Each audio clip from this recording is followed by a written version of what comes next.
se evoluir não fosse acumular conhecimento, mas integrar o que você já sabe? Esta é uma pergunta que pode parecer contraintuitiva na nossa era da informação, onde somos constantemente bombardeados com a ideia de que mais é melhor. Mais livros, mais cursos, mais dados, mais produtividade. Vivemos numa corrida incessante para adquirir novas competências, para nos mantermos atualizados, para não ficarmos para trás.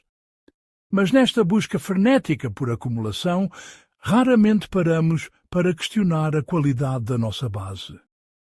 Será que estamos a construir um arranha-céus de conhecimento sobre fundações de areia? A proposta da consciência integrada desafia esta premissa. Sugere que a verdadeira evolução não reside na expansão horizontal do que sabemos, mas no aprofundamento vertical, na conexão e na harmonização do conhecimento que já possuímos com quem somos em essência. É uma mudança de paradigma, de colecionador de informações a arquiteto de sabedoria interna. Neste vídeo, vamos explorar esta ideia em profundidade. Vamos desconstruir o que significa viver de forma fragmentada e descobrir o caminho para uma existência mais coesa, onde os nossos pensamentos, emoções e ações finalmente começam a dançar na mesma sintonia. Bem-vindo à jornada da consciência integrada. Para entender o que é integração, primeiro precisamos de compreender o seu oposto, a acumulação. A acumulação é o modo padrão da nossa sociedade. É a mentalidade do eu preciso de saber mais.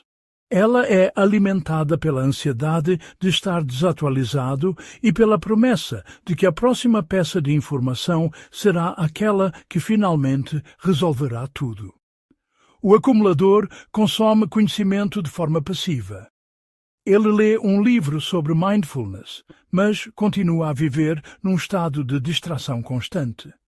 Ouve um podcast sobre comunicação não violenta, mas reage com agressividade na primeira discussão.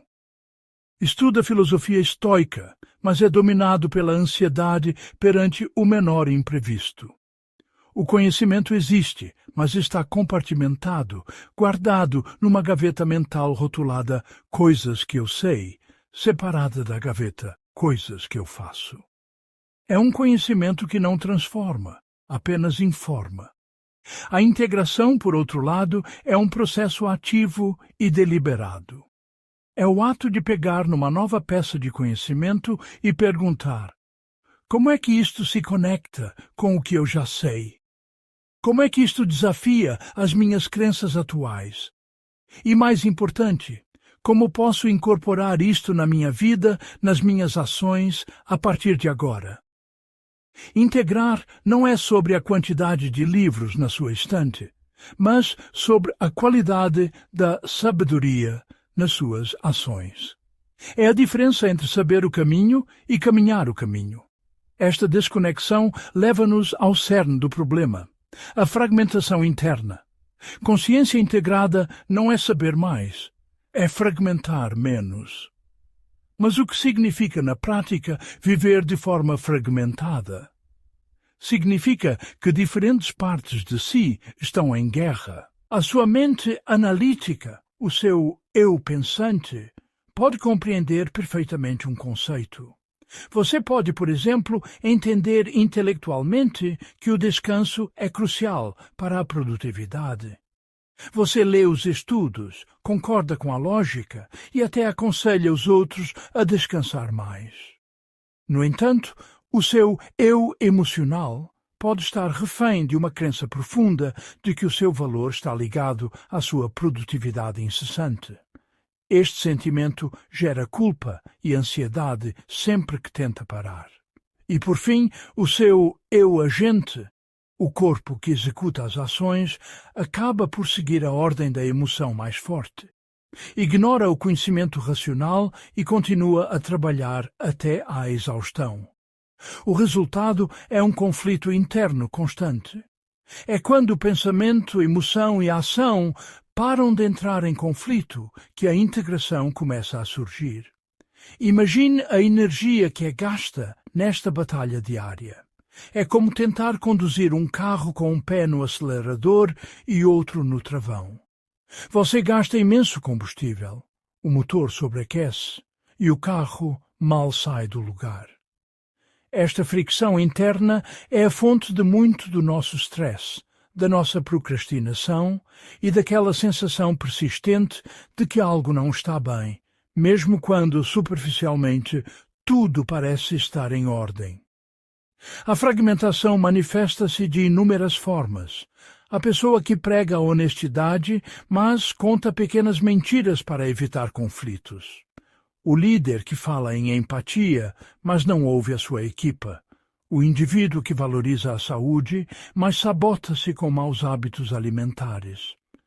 Em todos estes casos, o conhecimento existe, mas não foi integrado. Permanece como uma teoria, não uma realidade vivida. É crucial entender que este alinhamento não é sobre alcançar um estado de perfeição. A busca pela perfeição é, na verdade, uma armadilha que pode levar a ainda mais fragmentação. É a voz crítica que diz: você ainda não é bom o suficiente para agir de acordo com os seus valores. A consciência integrada não é perfeição, é coerência interna. Coerência significa que, embora você possa falhar, a sua intenção e o seu esforço estão alinhados. Significa que quando você age de forma incoerente, você consegue reconhecê-lo sem se afogar em autocrítica, mas com uma curiosidade compassiva. Você pergunta: o que me levou a agir contra o que eu sei ser verdade para mim? Que crença ou emoção não integrada assumiu o controlo? A coerência é um processo dinâmico, uma dança constante entre o saber e o fazer. É aceitar que haverá dias em que você tropeça. A diferença é que, numa pessoa integrada, o tropeção não é visto como uma falha de caráter, mas como um dado valioso. É um feedback que aponta exatamente para onde a integração ainda precisa de acontecer. É como um navegador GPS que recalcula a rota quando você faz uma viragem errada. Não o julga, simplesmente ajusta o caminho para o levar de volta à direção desejada. A perfeição é um destino estático e inatingível. A coerência é uma direção de viagem, um compromisso contínuo com a totalidade. É abraçar as suas imperfeições não como falhas, mas como parte da sua história, como as linhas de ouro na cerâmica kintsugi, que não escondem as fraturas, mas as celebram como parte da beleza e da força do objeto. Um dos primeiros e mais poderosos resultados da coerência interna é a clareza nas decisões. Quando há integração, o ruído interno diminui. Decisões ficam claras. Pense numa decisão que teve de tomar recentemente. Quantas vozes diferentes estavam a competir na sua cabeça? A voz da lógica, a voz do medo, a voz do que os outros vão pensar, a voz da sua intuição, a voz da sua ambição. Numa mente fragmentada, este coro de vozes é caótico e paralisante. Cada parte de si puxa numa direção diferente, levando à famosa paralisia por análise. Você pesa prós e contras infinitamente, procura mais informação, pede a opinião de toda a gente e, mesmo assim, sente-se inseguro. A decisão, quando finalmente é tomada, muitas vezes vem acompanhada de uma dúvida persistente. A consciência integrada funciona como um maestro que harmoniza este coro.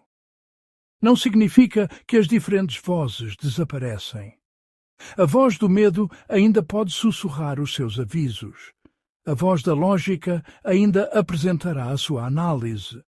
Mas agora há uma voz central, mais calma e mais profunda.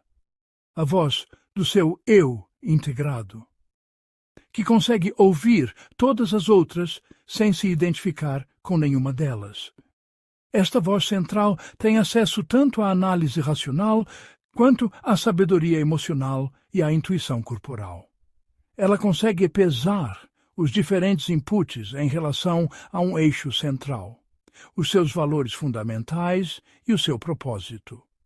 A decisão deixa de ser sobre qual é a opção perfeita e passa a ser sobre qual é a opção mais coerente com quem você é e quem você quer ser.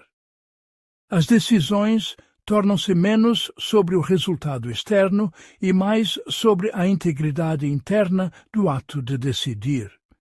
E, paradoxalmente, quando as decisões são tomadas a partir deste lugar de alinhamento, os resultados externos tendem a ser muito mais positivos e sustentáveis.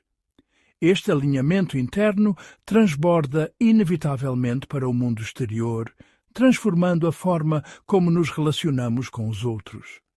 Relações se tornam mais conscientes.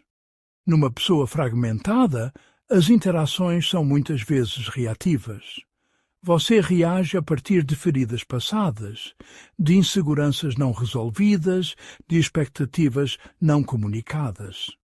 Você pode saber, teoricamente, a importância de estabelecer limites, mas o seu medo de desapontar os outros impede-o de o fazer na prática. O resultado são relações baseadas em dinâmicas inconscientes, onde o ressentimento se acumula silenciosamente. A integração permite-lhe aparecer nas suas relações como um todo. Você torna-se capaz de comunicar as suas necessidades e limites de forma clara e compassiva, não porque leu num livro que devia fazê-lo, mas porque esses limites são uma expressão natural da sua coerência interna.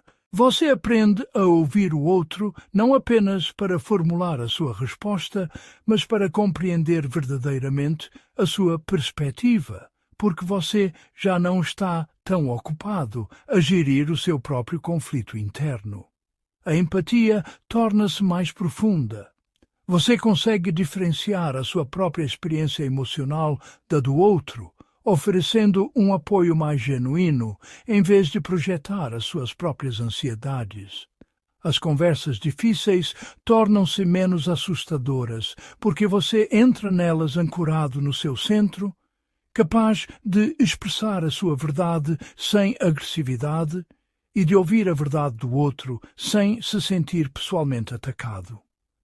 As relações deixam de ser um campo de batalha para a validação e tornam-se um espaço para a conexão autêntica. Você atrai e cultiva relações que refletem e apoiam a sua totalidade e afasta-se naturalmente daquelas que dependem da sua fragmentação para sobreviver. A energia deixa de se dispersar. Esta é talvez uma das consequências mais tangíveis da consciência integrada. Como vimos, a fragmentação interna consome uma quantidade colossal de energia mental e emocional. É o custo de manter a guerra civil dentro de si. Quando o pensamento, a emoção e a ação se alinham, esta energia é libertada. É como fechar dezenas de aplicações que estavam a correr em segundo plano no seu cérebro, a drenar a sua bateria. De repente, você tem mais recursos disponíveis para o que realmente importa. O foco torna-se mais nítido e sustentado. A procrastinação, que é muitas vezes um sintoma de um conflito interno entre o que você deve fazer e o que sente vontade de fazer, diminui drasticamente. A ação flui mais naturalmente do seu estado de ser. Você não precisa de se forçar a fazer as coisas através da pura força de vontade. Em vez disso, você age porque a ação é a expressão lógica e coerente de quem você é. Esta concentração de energia não significa que você se torna uma máquina de produtividade. Pelo contrário, significa que você se torna mais eficaz e, ao mesmo tempo, mais relaxado. Você consegue mergulhar profundamente numa tarefa com foco total e depois desligar completamente e descansar de forma genuína, porque a sua mente não está mais a remoer os conflitos do dia. A sua energia vital, o seu elan vital, deixa de ser desperdiçada em fricção interna e passa a ser canalizada para a criação, a conexão e a experiência plena da vida. Não porque o mundo mudou ou porque as exigências sobre si diminuíram, mas porque você se tornou inteiro. Você deixou de ter fugas no seu sistema energético. Você tornou-se um contentor coeso para a sua própria força vital. E se a vida não fosse apenas uma corrida pela sobrevivência, uma lista interminável de metas a serem cumpridas? E se, por baixo de toda a agitação do dia a dia, existisse um propósito mais profundo? E se a vida não fosse apenas sobrevivência e metas, mas uma experiência da alma em aprendizado? Esta é a pergunta que nos convida a olhar para além do superficial, para além das vitórias e derrotas que marcam nosso cotidiano. É um convite para enxergar nossa existência não como uma prova de resistência, mas como uma escola, uma jornada de evolução contínua. Para entender essa perspectiva, precisamos primeiro diferenciar duas forças que nos guiam: a mente e a alma. A mente, nossa ferramenta de navegação no mundo material, é lógica, analítica e orientada para o futuro. Ela opera com base em métricas claras, em objetivos tangíveis. A mente mede sucesso por resultados. Para ela, o sucesso é a promoção no trabalho, o diploma na parede, o saldo bancário, o número de seguidores. São marcos externos que validam nosso esforço e nos posicionam no mundo. A mente busca segurança, previsibilidade e controle. Ela constrói planos, define estratégias e se sente satisfeita quando o resultado corresponde ao planejado. Não há nada de errado com essa função, ela é essencial para a nossa organização e sobrevivência. O problema surge quando essa se torna a única régua com a qual medimos o valor da nossa vida. A alma, por outro lado, opera em uma frequência diferente. Ela não está preocupada com o destino final, mas com a qualidade da jornada. A alma mede por transformação. Para ela, o sucesso não é o que você conquistou, mas quem você se tornou no processo. É a paciência que você desenvolveu ao enfrentar um obstáculo, a compaixão que floresceu a partir de uma perda, a sabedoria que nasceu de um erro. A transformação é interna, sutil e muitas vezes invisível aos olhos do mundo. É o amadurecimento do nosso ser interior. E é aqui que nossa percepção sobre a dor e o fracasso começa a mudar radicalmente. Na lógica da mente, a dor é um sinal de que algo deu errado. Um projeto que falha, um relacionamento que termina, uma doença que surge. Tudo isso é visto como um desvio do plano, uma falha a ser corrigida ou evitada a todo custo. Mas, na perspectiva da alma, nem tudo que dói é erro. A dor, muitas vezes, é a própria ferramenta do crescimento. É o desconforto que nos força a sair da zona de conforto, a questionar nossas crenças e a buscar novos caminhos. Da mesma forma, nem tudo que falha é desperdício. A mente vê a falha como um beco sem saída, um tempo e energia perdidos. A alma a vê como um feedback valioso. Pense em um cientista que realiza centenas de experimentos antes de uma descoberta. Cada falha não foi um desperdício, mas um passo necessário que eliminou uma possibilidade e o aproximou da verdade. Na vida é o mesmo. Aquele negócio que não deu certo te ensinou sobre resiliência. Aquele relacionamento que acabou te ensinou sobre seus próprios limites e necessidades. Algumas experiências não vêm para dar certo, no sentido convencional. Elas não vêm para se tornarem histórias de sucesso que contamos com orgulho. Vêm para ampliar consciência. Elas vêm para quebrar nossas certezas, para nos humilhar, para nos mostrar uma parte de nós mesmos que não conhecíamos. São catalisadores. A função delas não é nos dar um troféu, mas nos fazer uma pessoa mais completa, mais consciente de quem somos.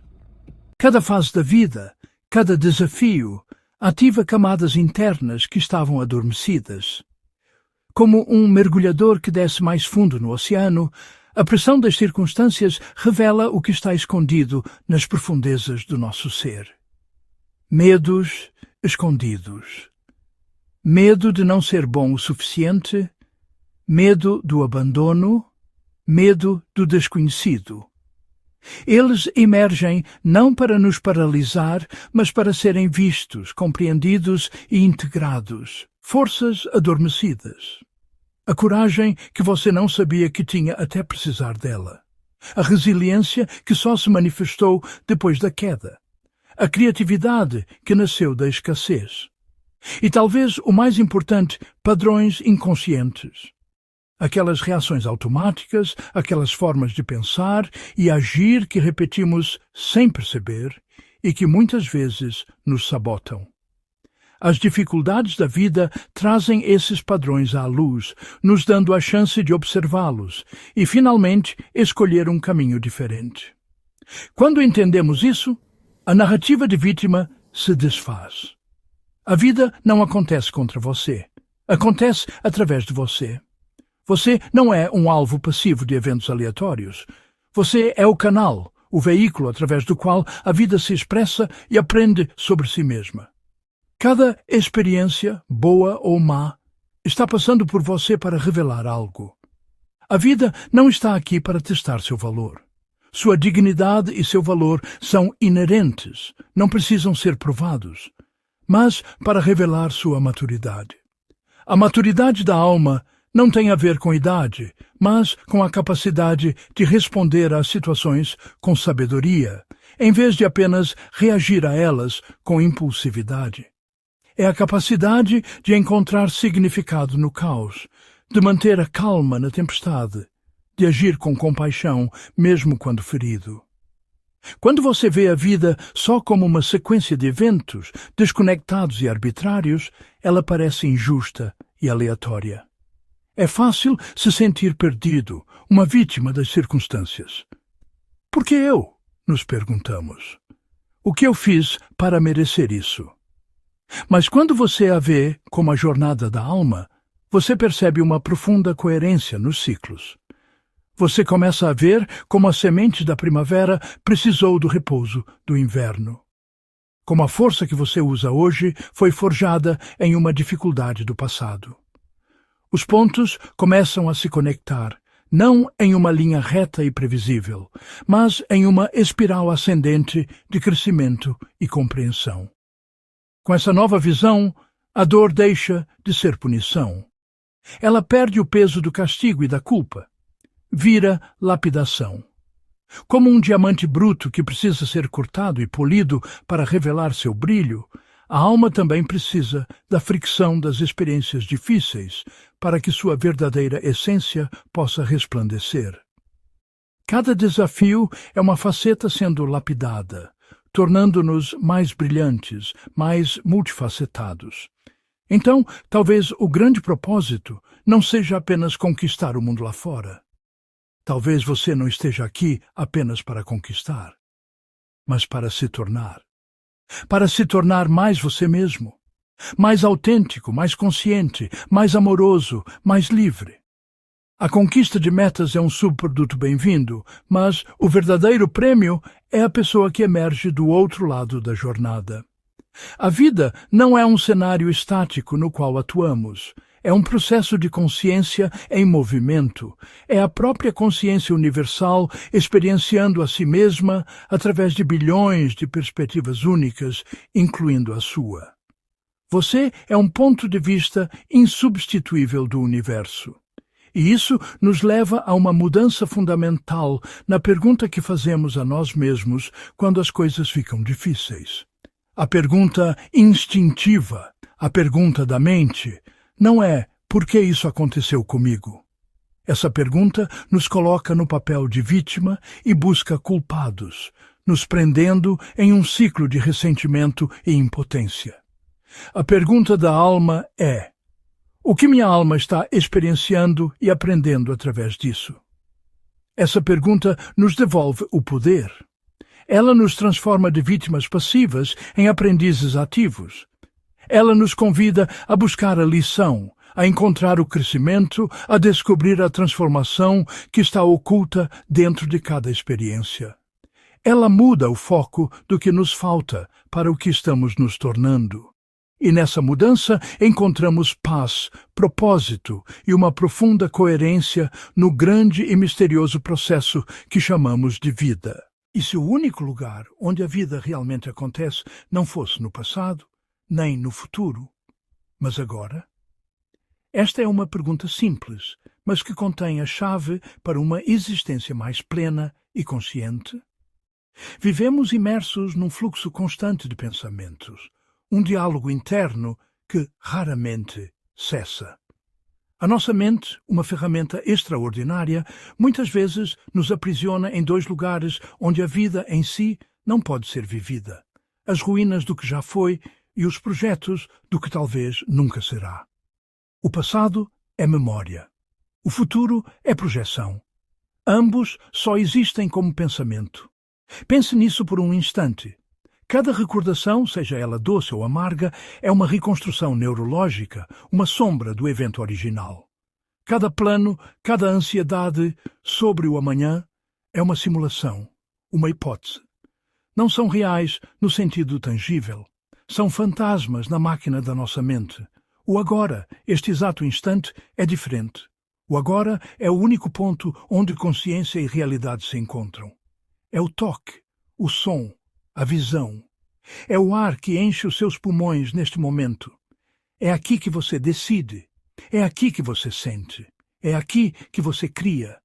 Toda a sua força, toda a sua capacidade de agir reside unicamente neste momento presente. Mas o que diz a ciência sobre esta ideia? A neurociência moderna começa a mapear os contornos da presença. Quando estamos presentes, o nosso cérebro opera de forma diferente.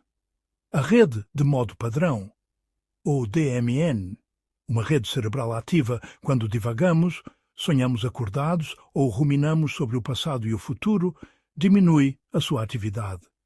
Em contrapartida, áreas do córtex pré-frontal, associadas à atenção focada, à tomada de decisão e à consciência sensorial, tornam-se mais ativas. Estar presente não é um conceito místico, é um estado neurológico mensurável. É o cérebro a mudar do modo piloto automático para o modo piloto consciente. Esta mudança permite-nos processar informações de forma mais clara, regular emoções de forma mais eficaz e sentir uma conexão mais profunda com a nossa experiência. A psicologia explora esta dinâmica há décadas. O passado, como campo da memória, é fundamental para a nossa identidade, mas é também um terreno fértil para a ruminação. Quando a mente se perde no "e se" ou no "se eu tivesse", a energia se fragmenta. Ficamos presos em ciclos de arrependimento ou nostalgia, revivendo eventos que já não podem ser alterados. Esta fixação no passado drena a nossa vitalidade, impedindo-nos de nos envolvermos plenamente com a vida que se desenrola à nossa frente. O futuro, por sua vez, é o domínio da projeção e da ansiedade. A nossa capacidade de planear é uma ferramenta de sobrevivência essencial, mas quando se torna uma preocupação crónica, transforma-se numa fonte de stress. A mente cria cenários catastróficos, antecipa problemas e vive num estado de alerta constante por ameaças que, na maioria das vezes, nunca se materializam. Vivemos a angústia de 100 futuros possíveis, em vez de vivermos a realidade de um único presente. Este estado de ausência tem um custo biológico. A ruminação sobre o passado e a ansiedade sobre o futuro ativam a resposta de luta ou fuga do corpo. O cortisol, a hormona do stress, inunda o nosso sistema. A curto prazo, isto é útil.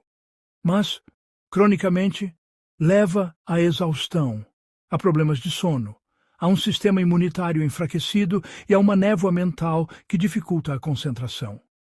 A solução não é ignorar o passado ou o futuro, mas sim aprender a regressar. Mas quando você retorna ao presente, tudo se organiza. A respiração acalma, o sistema nervoso regula-se e a clareza mental é restaurada.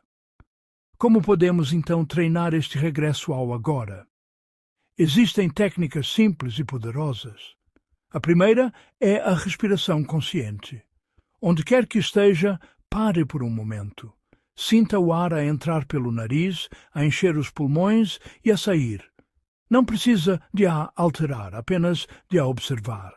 A respiração é uma âncora sempre disponível para o momento presente.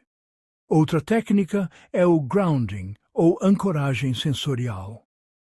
Pare e nomeie mentalmente 5 coisas que consegue ver, 4 coisas que consegue sentir fisicamente, a textura da sua roupa, a cadeira debaixo de si, 3 coisas que consegue ouvir, 2 cheiros que consegue detectar e um sabor que consegue sentir.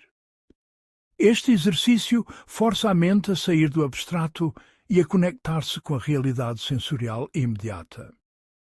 As micropausas ao longo do dia também são transformadoras.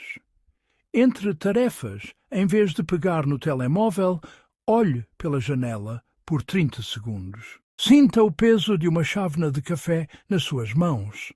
Ou simplesmente feche os olhos e sinta o seu corpo no espaço. E, por fim, a caminhada consciente. Ao caminhar, sinta o contacto de cada pé com o chão, o balanço dos seus braços, o ar na sua pele. Transforme um ato mecânico numa meditação em movimento. Vivemos numa era que monetiza a nossa distração. O ambiente digital é projetado para nos puxar para fora do agora. Notificações, feeds infinitos, a promessa constante de algo novo e mais interessante. Cada alerta é um pequeno golpe na nossa capacidade de concentração, fragmentando a nossa atenção em 1000 pedaços.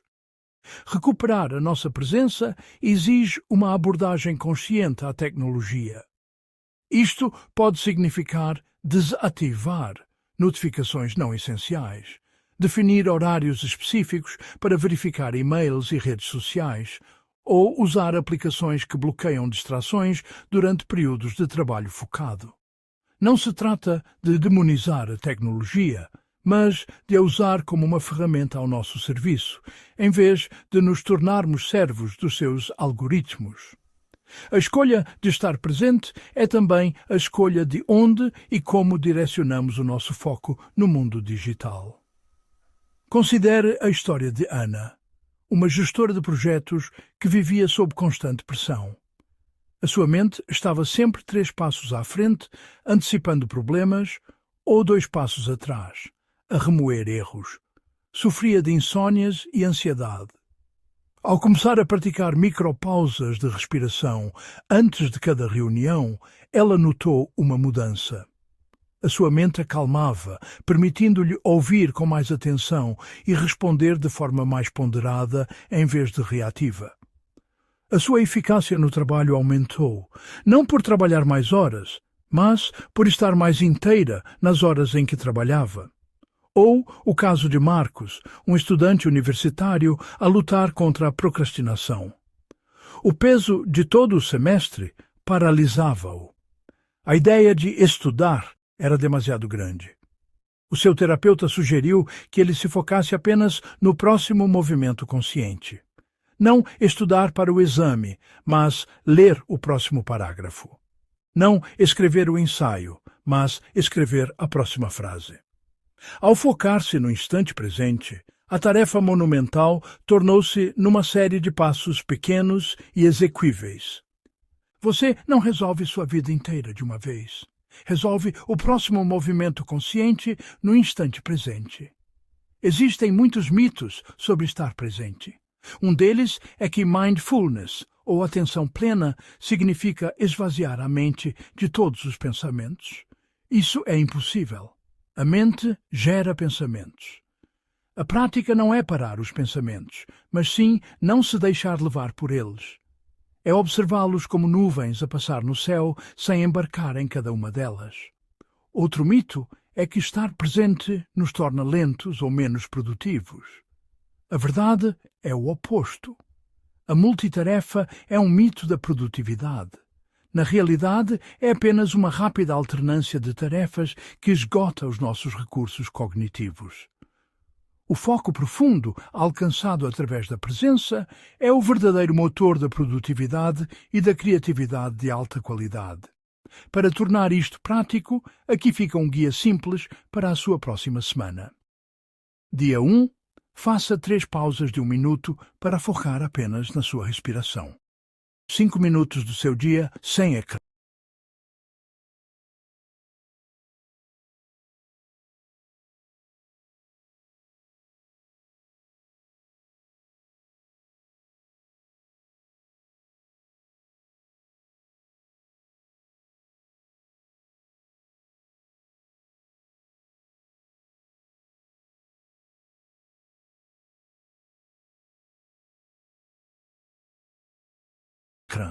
Apenas a observar o ambiente à sua volta. Dia 7. Reflita sobre os momentos da semana em que se sentiu mais presente. O que estava a fazer? Como se sentiu? O agora não é pequeno. É um campo ativo de transformação. Toda mudança começa aqui. Toda cura começa aqui. Toda escolha começa aqui. O agora contém o potencial do futuro e a integração do passado. Não é um escape da vida, é um mergulho mais profundo nela. Talvez você não precise controlar o amanhã. Precise apenas de habitar o agora com mais lucidez. O agora é tudo porque é o único ponto onde você realmente existe. É o espaço onde a vida pulsa, onde as decisões são tomadas e onde a experiência se torna real. A pergunta final, a que realmente importa, não é o que vai acontecer depois, ou o que poderia ter sido. É: estou inteiro neste instante? E se a verdadeira transformação, aquela que buscamos com tanta ânsia, não fosse um evento sísmico, intenso e imediato? E se, em vez de uma explosão, ela fosse um desabrochar? E se ela não chegasse com o barulho de um trovão, mas com a quietude de uma semente que germina sob a terra, silenciosa e gradual? Esta é a pergunta que nos convida a repensar tudo o que aprendemos sobre mudança. Vivemos em uma cultura que idolatra a velocidade, a disrupção, o antes e depois dramático. Somos bombardeados com histórias de transformações que acontecem da noite para o dia, de epifanias que alteram o curso de uma vida em um único instante. Vivemos buscando mudanças rápidas. Queremos a dieta que promete resultados em 7 dias, o curso que nos tornará fluentes em 1 mês, a terapia que resolverá traumas em uma única sessão. Buscamos a gratificação instantânea, a prova irrefutável de que o esforço valeu a pena, agora. Queremos resultados visíveis, marcos claros, um impacto imediato que possamos exibir para o mundo e para nós mesmos. Um certificado na parede, um número menor na balança, um cargo novo no cartão de visitas. Essa narrativa é sedutora. Ela nos dá esperança de que a dor e a insatisfação podem ser rapidamente superadas. Mas essa busca incessante pelo imediato muitas vezes nos deixa frustrados, exaustos e, ironicamente, mais distantes da mudança duradoura que tanto almejamos. Porque ela ignora uma verdade fundamental sobre a nossa natureza. A consciência não se altera por choque. Choques podem nos despertar, podem nos forçar a olhar para uma direção diferente, mas a mudança real, a que se integra ao nosso ser, não é um evento, é um processo. Ela se reorganiza por integração. Como um quebra-cabeça complexo, cada nova peça de autoconhecimento precisa encontrar seu lugar, conectar-se com as outras, formar uma imagem coesa. E isso não acontece de uma só vez. E integração leva tempo. Você não acorda diferente de um dia para o outro. A ideia de uma transformação súbita é, na maioria das vezes, uma ilusão. O que percebemos como um salto é, na verdade, o resultado de uma longa e invisível acumulação de pequenos passos.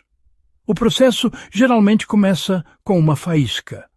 Você percebe algo, um padrão de comportamento que se repete, uma insatisfação que não pode mais ser ignorada. Uma pequena verdade que ecoa dentro de você. É um momento de clareza, muitas vezes sutil, quase imperceptível. Depois você reflete. Essa percepção inicial precisa ser digerida. Você a examina, questiona, conecta com outras experiências. É um diálogo interno, um período de incubação onde a semente da mudança começa a criar raízes. Depois, e só depois, você começa a agir diferente. Não com um grande gesto, mas com uma pequena alteração.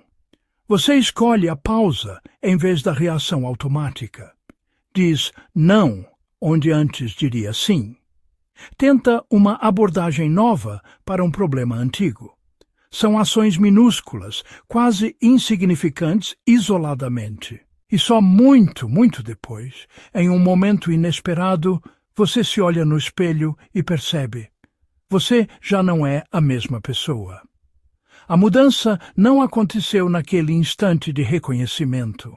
Aquele foi apenas o momento em que a transformação, que já vinha ocorrendo sob a superfície, finalmente se tornou visível para você. A transformação profunda, aquela que redefine quem somos, raramente é dramática. Ela é arquitetônica. Ela acontece nas microdecisões que tomamos todos os dias. A escolha de meditar por 5 minutos em vez de pegar o celular. A decisão de ouvir com atenção em vez de preparar uma resposta. A opção por uma caminhada leve em vez de permanecer no sofá. Ela se constrói em pequenas escolhas repetidas, dia após dia, até que se tornem a nova norma. Cada repetição é como um fio a mais em um cabo de aço, fortalecendo um novo caminho neural em nosso cérebro. Ela se manifesta em padrões que deixam de ser alimentados. Cada vez que você não reage a uma provocação, que não busca validação externa, que não se entrega a um hábito nocivo, você enfraquece uma antiga estrutura. A mudança não é apenas sobre construir o novo, mas também sobre deixar o velho morrer de fome. Nesse contexto, devagar não significa fraco. Devagar não é sinônimo de ineficaz ou de falta de progresso. Pelo contrário, devagar significa estrutural. Significa que a mudança está acontecendo na fundação, nas raízes do seu ser. É uma mudança que não pode ser facilmente desfeita por um dia ruim ou por um contratempo. O que muda rápido pode impressionar. Um fogo de artifício no céu noturno é espetacular, mas dura apenas alguns segundos e não deixa nada para trás além de fumaça. O que muda, devagar, sustenta. Como uma montanha que se ergueu ao longo de milênios, a mudança gradual cria uma nova topografia interna. Ela é sólida, resiliente e permanente. Ela se torna parte de quem você é. Então, pare por um momento e considere isto. Talvez você esteja muito mais transformado do que imagina. Talvez você esteja medindo seu progresso com a régua errada, procurando por terremotos quando deveria estar observando o crescimento silencioso da grama. A consciência trabalha no invisível muito antes de se manifestar no visível. Ela opera no silêncio, nos espaços entre os pensamentos, nas pequenas escolhas que ninguém vê. Ela é a reorganização sutil das suas prioridades, a recalibração da sua bússola interna, a lenta dissolução de velhas couraças. Portanto, a pergunta que realmente importa não é: por que eu ainda não mudei? Essa pergunta nasce da impaciência e da comparação, da tirania do imediatismo.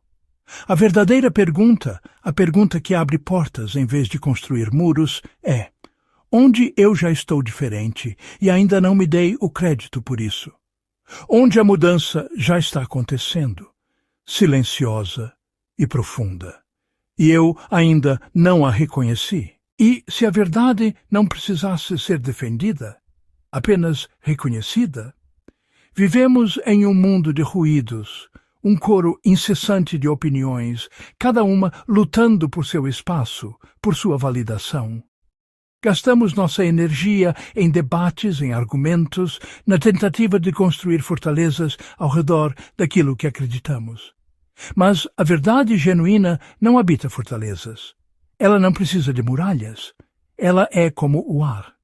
Você não o defende. Você apenas respira. Quando algo é verdadeiro, ele não força a aceitação. Ele ressoa.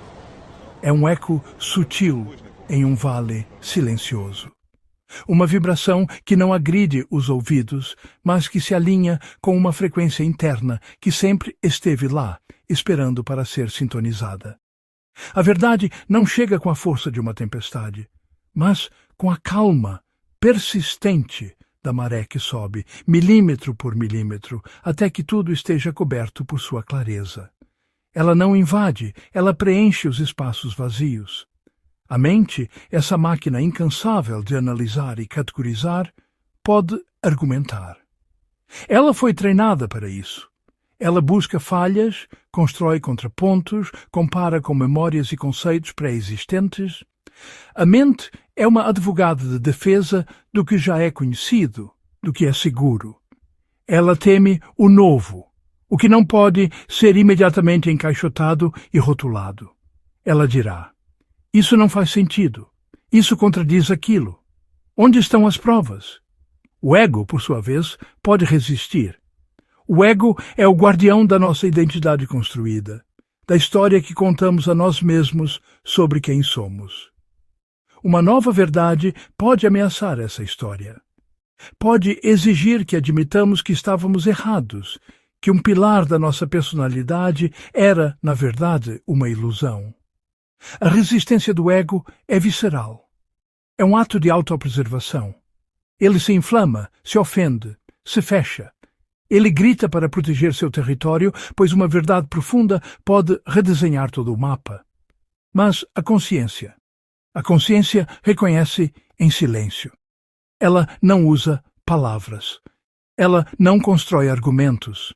O reconhecimento da consciência é um sentimento, uma sensação de retorno ao lar. É um "ah, sim, eu já sabia disso". É um relaxamento profundo nos ombros, uma respiração que se aprofunda sem esforço.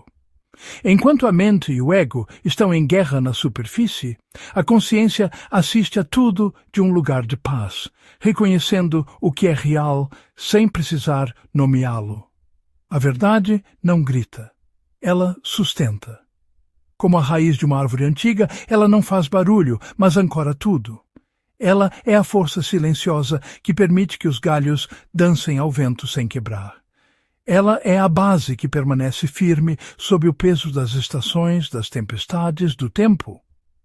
Sua força não está na imposição, mas na sua capacidade de nutrir, de dar suporte, de ser a estrutura invisível que permite que a vida floresça ao seu redor. Quem tenta convencer o tempo todo geralmente busca validação, não a partilha da verdade. Essa necessidade de converter o outro é muitas vezes um reflexo de uma incerteza interna.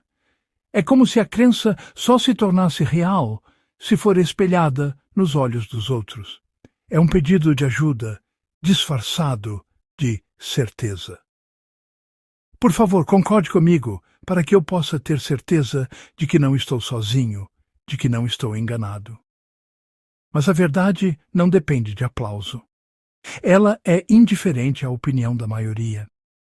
Ela permanece, mesmo quando ignorada, mesmo quando ridicularizada, mesmo quando enterrada sob camadas de negação. Como uma semente adormecida sob o inverno, ela não deixa de ser uma promessa de vida só porque a neve a cobre. Sua vitalidade está contida em si mesma, aguardando as condições certas não para ser criada, mas para germinar e se mostrar. A verdade não é a opinião popular. É coerência interna. É quando seus pensamentos, suas palavras e suas ações se alinham em uma única melodia. Não há dissonância. Não há a tensão de precisar ser uma pessoa em uma situação e outra pessoa em outra. A coerência é uma forma de paz. É a integridade de ser quem você é de forma unificada, sem as fraturas causadas pela necessidade de agradar, de pertencer ou de parecer algo que você não é. É um estado de inteireza. Quando você encontra uma verdade real, uma verdade que ressoa em seu ser, não sente a necessidade de provar. A compulsão de argumentar se dissolve. A ânsia por validação desaparece.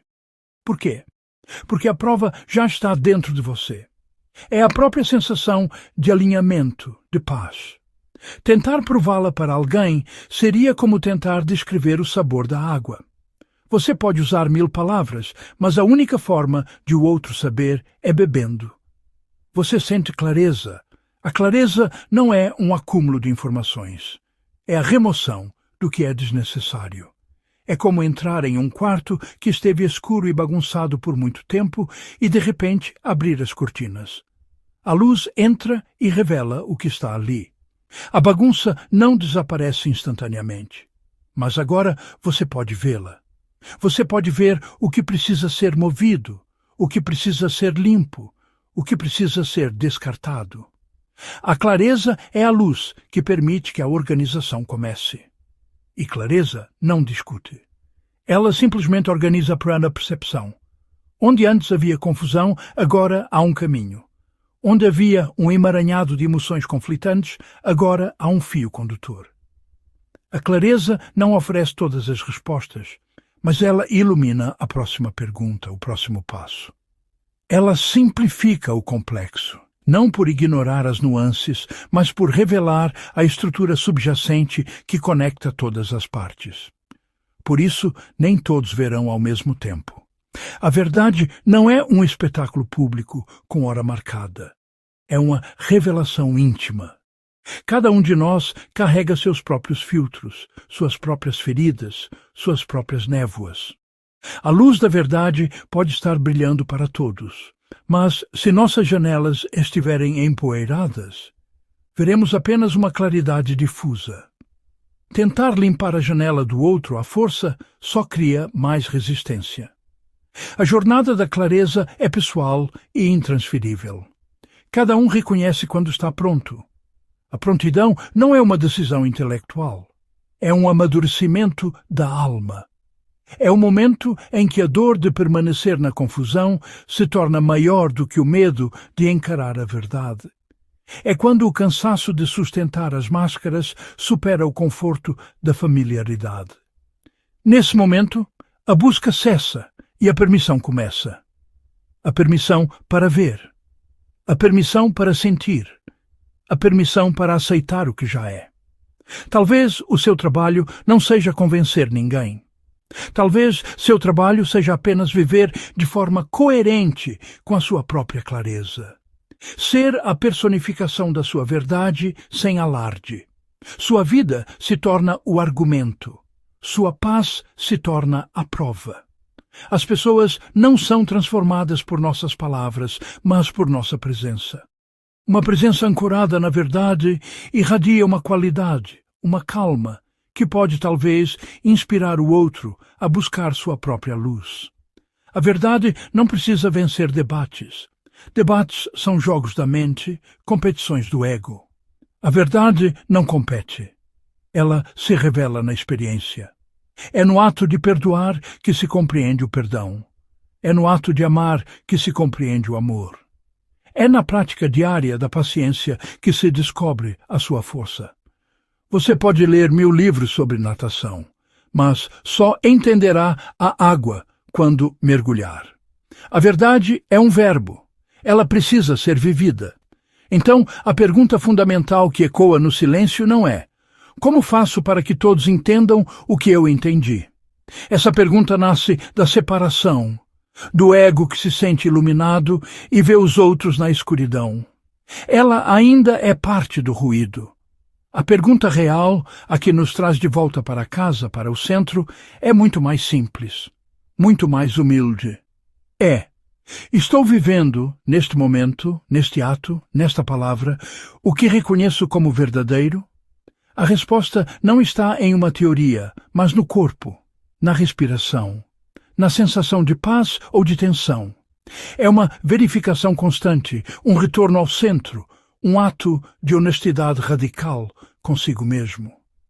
Porque a verdade não é um destino a ser alcançado, mas um caminho a ser trilhado. E a clareza não é a ausência de sombras, mas a coragem de caminhar na luz que temos, um passo de cada vez.